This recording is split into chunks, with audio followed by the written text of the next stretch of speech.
I first met my husband, Mark, at a friend's party. He had a warm smile and a genuine charm that immediately drew me to him. We started talking, and as the night progressed, it felt like we were the only two people in the room. We connected on so many levels, and by the end of the night, I knew there was something special between us. A whirlwind romance followed, filled with exciting dates, heartfelt conversations, and plenty of laughter. We were inseparable, and it didn't take long for us to realize that we wanted to spend the rest of our lives together. After a few months, Mark proposed to me on a beautiful beach at sunset. It was a picture-perfect moment. And of course, I said yes without any hesitation. We were ecstatic and eager to start our new life together. However, there was one small hurdle we needed to overcome before we could find our own place: a lack of finances. Mark suggested that we move in with his parents temporarily to save up for a down payment on our dream home. I agreed, thinking it would be a great opportunity to bond with his family and build a stronger foundation for our marriage. Mark's parents, Robert and Linda, were welcoming and kind-hearted. They opened their home to us with open arms, and for a while, it felt like a cozy, harmonious environment. They seemed genuinely happy to have us there, and I genuinely believed it was the best decision for us at the time. In those early days, I got to know Robert and Linda better. Robert was a gentle and laid-back man, always ready with a warm smile and a helping hand. He had an infectious laugh that could light up a room. Linda, on the other hand, was a strong-willed woman, fiercely protective of her family. She had a sharp wit and an unwavering loyalty to those she loved. As we settled into their home, I felt grateful for the support and assistance they provided. Mark and I were optimistic about our future, and even though he hadn't found a job yet, we believed it would only be a temporary setback. We were young, in love, and ready to face any challenge that came our way. Moving into Mark's parents' house was a significant change for both of us. We brought our belongings, hopes, and dreams into their home, ready to start this new chapter in our lives. At first, the living arrangement seemed promising. The house was spacious, and we had our own private space within it. As days turned into weeks, we settled into a routine. I commuted to work every day while Mark continued his job search. His determination and enthusiasm never wavered, and I admired him for that. Meanwhile, his parents took care of the household chores and made sure there was always a warm meal waiting for us. In those early days, we bonded as a family. We shared meals together, exchanged stories, and even embarked on small adventures. Mark's father, Robert, often took us hiking on weekends while Linda would surprise us with her delicious homemade desserts. Life felt comfortable and full of promise. However, as time went on, we started to notice a shift in dynamics. Mark struggled to find employment despite his relentless efforts. His confidence began to wane, and it took a toll on him emotionally. I watched helplessly as he sent out job applications day after day, hoping for a breakthrough. Meanwhile, I continued to work full-time to support us all. My income became the primary source of sustenance for the entire household. Bills, groceries, and everyday expenses became my responsibility. It was a heavy burden to bear. But I believed that things would eventually change for the better. As the financial strain grew, Mark's parents became less involved in contributing to the household. They seemed to distance themselves from the responsibilities, leaving me to shoulder the load entirely. Linda, once so warm and affectionate, became increasingly preoccupied with her own concerns. One evening, after a particularly exhausting day at work, I returned home to find Mark and his parents sitting in the living room. Their faces were grim, and a heavy silence hung in the air. Sensing something was wrong, I cautiously approached them. "What's going on?"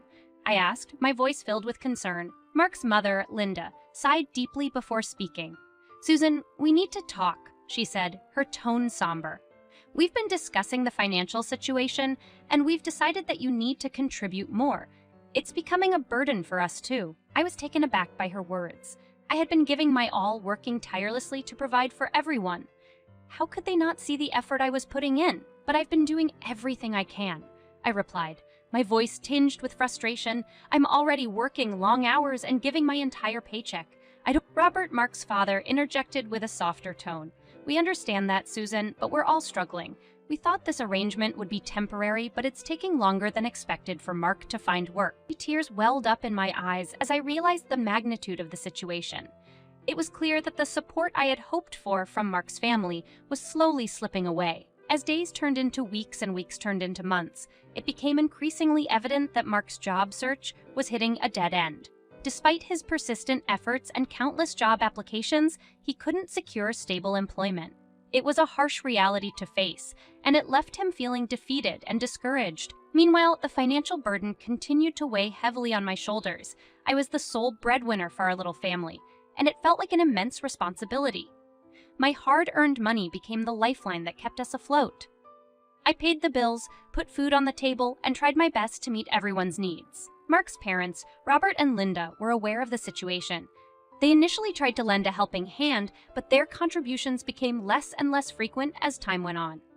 The strain on our relationship started to show, and I couldn't help but feel like I was being taken advantage of. One evening, after returning home from another exhausting day at work, I found Mark and his parents gathered in the living room. The atmosphere was tense, and I could sense that something was amiss. "What's going on?" I asked, a hint of apprehension in my voice. Linda, Mark's mother, looked at me with a mix of frustration and disappointment. "Susan, we need to talk," she began, her tone laced with frustration. "We can't keep relying solely on you to provide for all of us. It's not fair." I felt a surge of anger rise within me. I had poured my heart and soul into supporting the entire household, and to be met with this kind of complaint felt like a slap in the face. "I've been doing everything I can," I retorted, my voice tinged with frustration. "I'm working long hours, sacrificing my own needs and giving my entire paycheck. How much more do you expect me to do?" Robert, Mark's father, interjected with a softer tone, trying to calm the situation. "Susan, we understand your efforts, but the reality is that we're all struggling. We thought Mark would find work soon, but it's taking longer than we anticipated." I felt a lump forming in my throat as I realized that my hope of receiving support from Mark's family was slipping away. The realization hit me hard. I was alone in this battle. Taking a deep breath, I gathered my courage and looked at them with determination. "I can't continue like this," I said firmly. "I've been providing for everyone, sacrificing my own well-being, and it's become too much. I deserve to be treated with respect and fairness." Linda's expression hardened as she responded sharply. "Well, no one asked you to do it all. If you can't handle it, maybe you should reconsider your place in this family." The words stung, and the weight of their indifference became unbearable. It was at that moment that I realized I couldn't keep living like this. As the days turned into weeks and the weeks turned into months, the weight of providing for the entire household fell squarely on my shoulders. I worked tirelessly, pouring my energy and effort into supporting Mark, his parents, and myself. But as time went on, I started to notice a disturbing pattern. The support I once relied upon was slowly fading away. I watched as Linda, who had once been warm and nurturing, grew more preoccupied with her own concerns. She seemed detached and distant, leaving me to navigate the challenges on my own. The bond we once shared began to fray, and I felt a growing sense of isolation within the walls of their home. The conversations about the financial situation became increasingly strained. I would bring up the need for everyone to contribute and share the responsibility, but my concerns were met with dismissive remarks or empty promises. One evening, as tensions reached a boiling point, I mustered the courage to confront Mark and his parents. I found them in the living room, their faces etched with weariness. "We need to address this," I said, my voice firm but tinged with desperation. "I can't continue to be the sole provider while everyone else sits idly by." Mark looked at me, his eyes filled with a mix of guilt and frustration. "I've been trying, Susan," he pleaded. "I've applied to countless jobs, but nothing seems to work out. I feel helpless." I took a deep breath, struggling to hold back my tears. "I understand that, Mark, but we can't keep going like this. We need to find a solution, together." Robert, Mark's father, chimed in, his voice weary. "We know it's been tough on you, Susan. We never wanted it to come to this, but things haven't worked out as we hoped. But that doesn't mean you can simply abandon me," I replied. My voice shaking with a mixture of anger and hurt. "I thought we were a family, that we would support each other through thick and thin. But it feels like I'm the only one fighting for our well-being." Linda's face hardened as she interjected, her tone laced with resentment. "Well, maybe you're right. Maybe you don't belong here if you can't handle the pressure." The words pierced through me like a knife. I realized then that I couldn't continue in this toxic environment. The people I had once trusted and leaned on had turned their backs on me. After enduring the dwindling support and growing isolation in Mark's parents' home, I reached a breaking point. I couldn't bear the weight of providing for everyone while feeling unappreciated and disregarded. It was time to confront the situation head-on. One evening, as I returned home later than usual, due to an exhausting day at work, I braced myself for what awaited me. As I stepped through the front door, the tense atmosphere was palpable. Mark's mother, Linda, stood there, a storm brewing in her eyes. "Where have you been?" Linda snapped, her voice laced with anger. "And where's the money?" Startled by her aggression, I took a step back. Trying to gather my thoughts. "I've been working, Linda," I replied, my voice steady but firm. "I've been working long hours to provide for all of us." Linda's face contorted with frustration. "Well, it's not enough. We need more, and it's your responsibility to make it happen." A surge of indignation coursed through me. The audacity of their demands was overwhelming. I had given everything I had, sacrificing my own well-being, and it still wasn't enough for them. "I can't believe you're so brazen," I said, my voice trembling with a mix of anger and hurt. "I've been providing for this family while receiving little to no support in return. It's unfair, and I won't tolerate it any longer." Linda's eyes blazed with fury. "No one asked you to do it all," she spat. "If you can't handle the responsibility, maybe you should leave." Mark stood nearby, silent and conflicted. I turned to him, tears welling up in my eyes, seeking solace and support. "Mark, don't you see what's happening?" I pleaded. "We're drowning, and I can't do this alone anymore. We need to find a way out." Mark hesitated, his gaze shifting between me and his mother.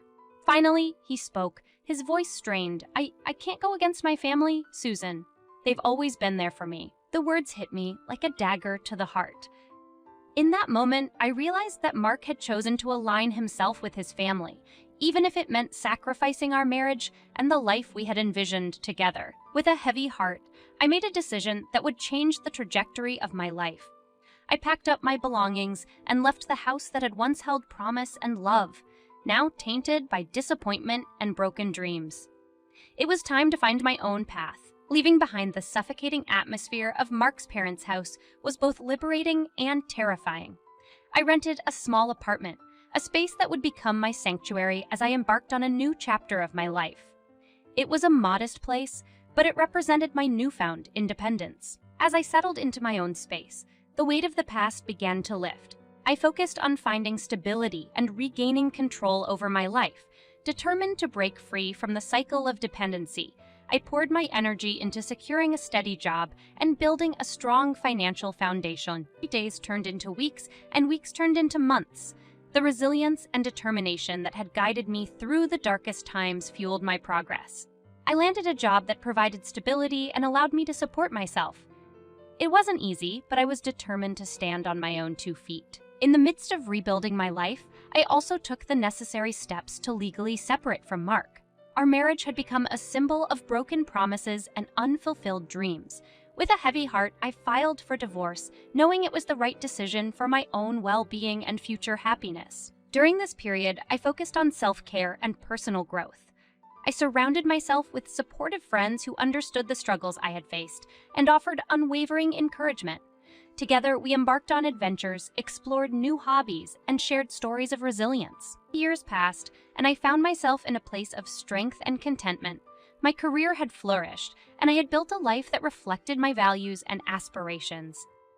I had also discovered a newfound love, a man who saw my worth and celebrated my independence. One day, as I walked through the streets, I happened to pass by Mark's old house. To my surprise, the once familiar walls stood empty, stripped of all furniture. A notice on the door revealed that the property had been confiscated due to non-payment of rent. It was a stark reminder of the consequences of their choices. Lost in my thoughts, I didn't notice the figure approaching until it was too late.